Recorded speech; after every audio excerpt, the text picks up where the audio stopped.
La vera paura non è un urlo nel buio, è un sussurro che riconosce.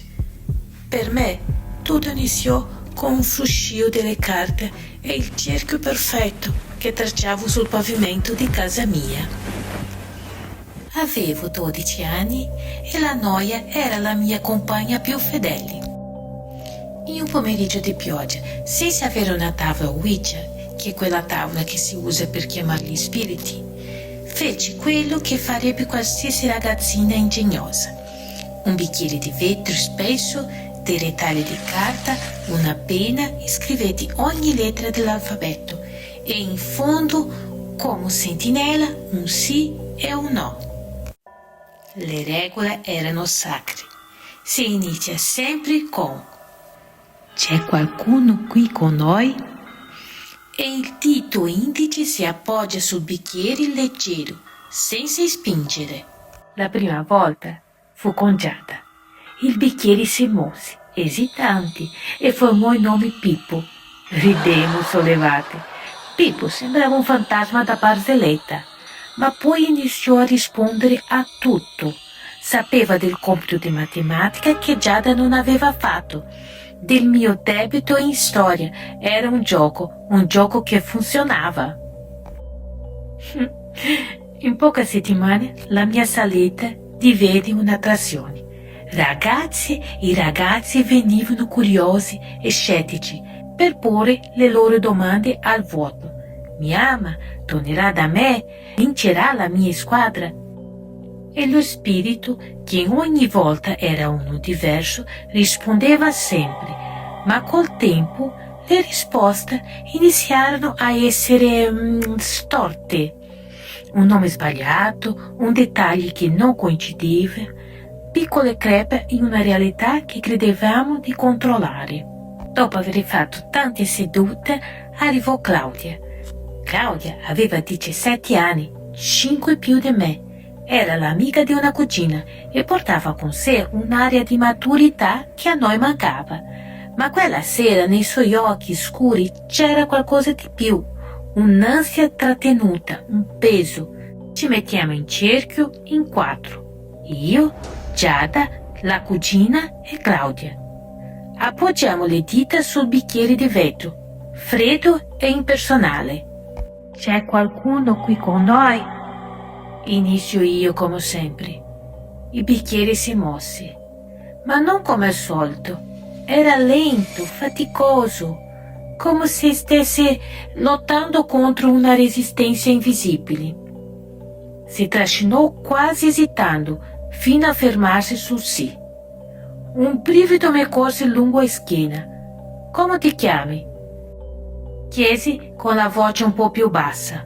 Il bicchiere riprese a muoversi, con la stessa pesantezza innaturale.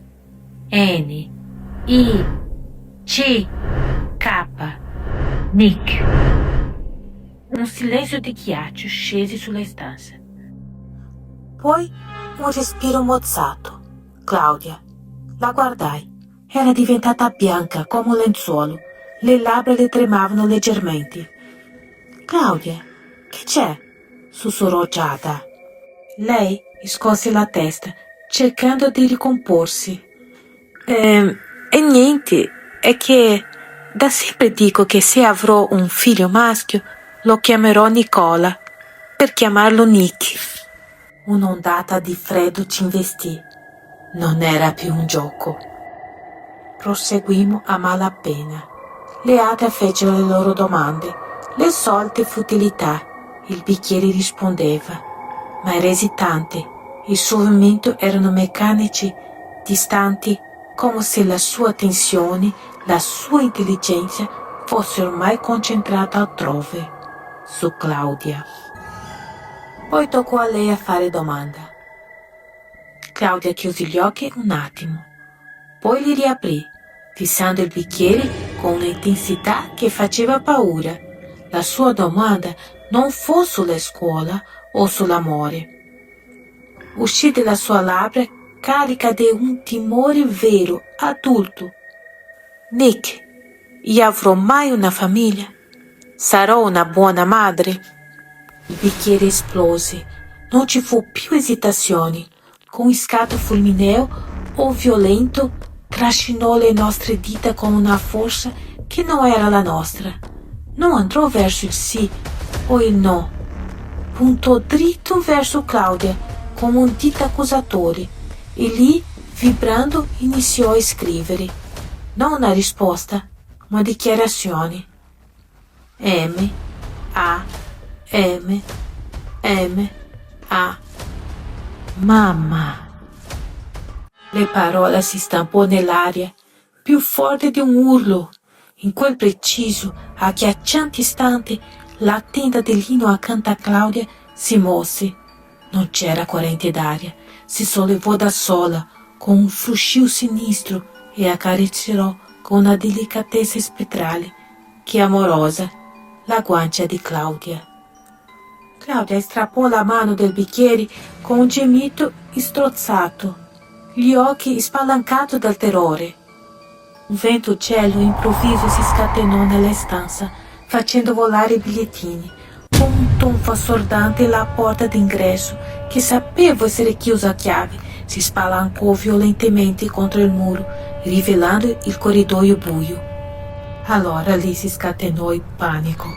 Urlammo, balzammo in piedi. Claudia non smetteva di piangere, singhiozzi disperati e profondo che le scuotevano tutto il corpo, mentre si stringeva le braccia attorno al ventre.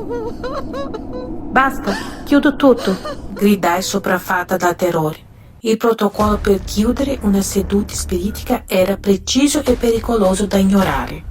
Dovevo mettere la mano sotto il bicchiere per intrappolare ciò che avevo evocato. Dovevo portarlo fuori, lontano da casa, e romperlo per liberare lo spirito, o forse per imprigionarlo per sempre. Afferrai il bicchiere di vetro. Era diventato di ghiaccio, una freddezza che bruciava. Corsi fuori, in strada, sotto la luce fioca di un lampione, con un grido lo scagliai con tutta la mia forza sull'asfalto.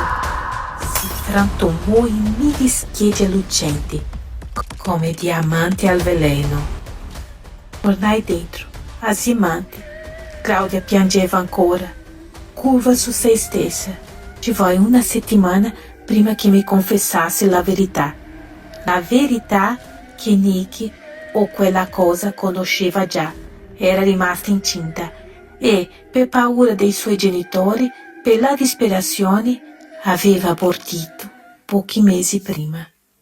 Avevamo chiamato un spirito, sì, ma forse non era un spirito strano.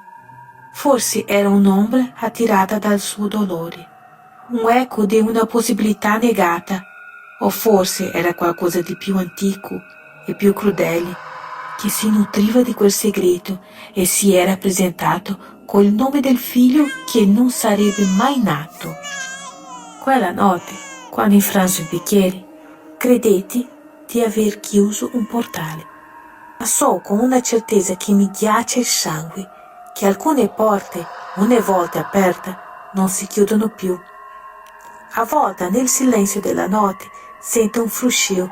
Non è il vento, è il suono di una tenda che si muove in una stanza dove non c'è aria. E sento sempre una presenza e alle volte mi sveglio di notte ascoltando qualcuno che mi chiama il mio nome. Ma poi mi alzo e non c'è nessuno.